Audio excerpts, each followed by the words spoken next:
Hello everyone, I am the Shaz here with an expedited video on the big surprise updates from the end of the UMA event, the trial version of SBL, which we knew about, and the bond board coming to global, 3 months ahead of the JP schedule.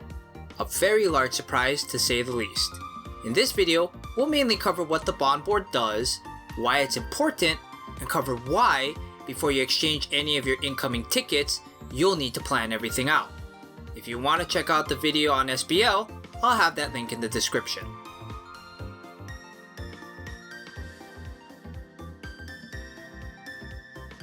First, about SBL.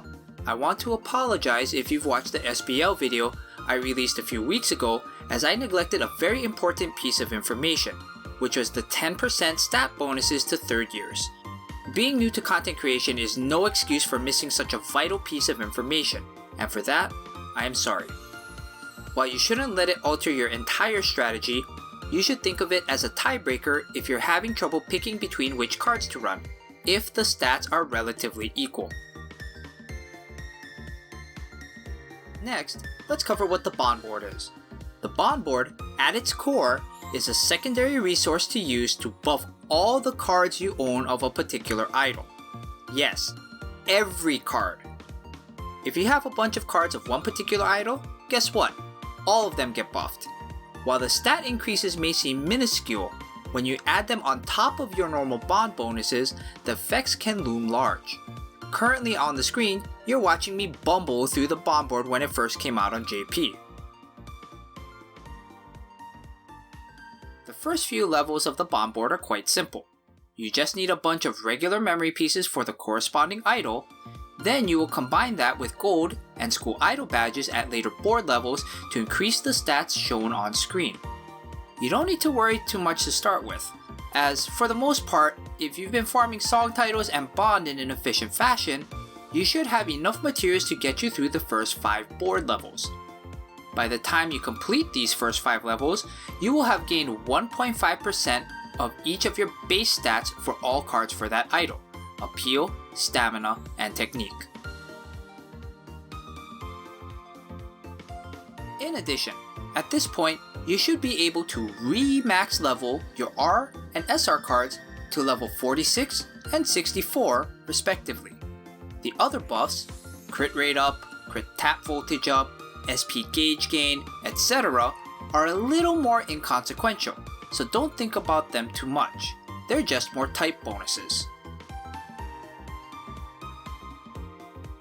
After the first 5 bond board levels on each idol, however, things start to get a little tricky. Each bond board node you want to unlock requires this item, known as high memories. You can unlock these initially by turning in these tickets that you get for completing the bond board of a certain idol. By the time you have finished leveling up the first 5 bond board levels, you'll get 3 high memory exchange tickets per idol, which equates out to 27 tickets per school if you do them all at one time. You can also farm high memories from advanced plus difficulty songs, which, if the bond board release is any indication, will probably be coming out along with this update. The downside, however, is that the high memory drop rate is on par, if not worse than, the UR accessory drop rate, so keep that in mind.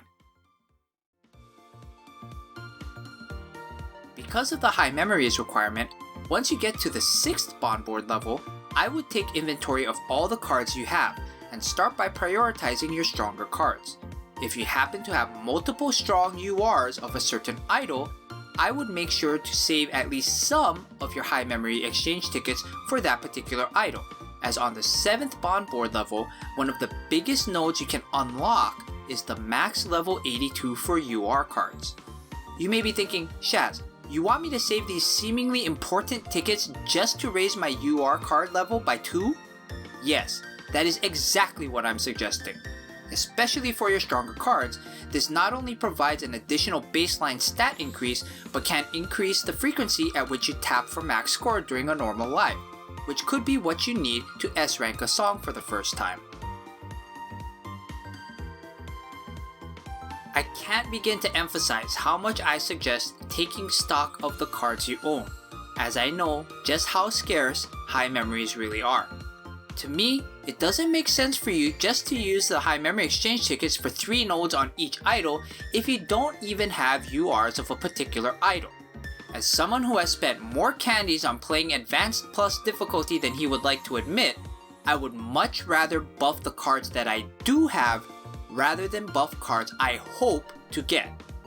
For example, on my main account, because I lack FES Emma, I'm much more inclined to leave her bond board level at level 5 and use those coveted exchange tickets to power up my Setsuna and Shizuku URs since those can help me right now. And that pretty much does it. That's as difficult as the bond board itself is going to get. And we've already covered SBL in another video. If you need help with team building for SBL, feel free to join my Discord, as we have an entire channel devoted just for that purpose. The link will be in the description below.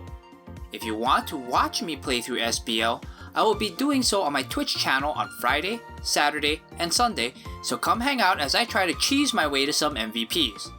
Thanks for watching everyone, be kind to each other, I'll see you all next time.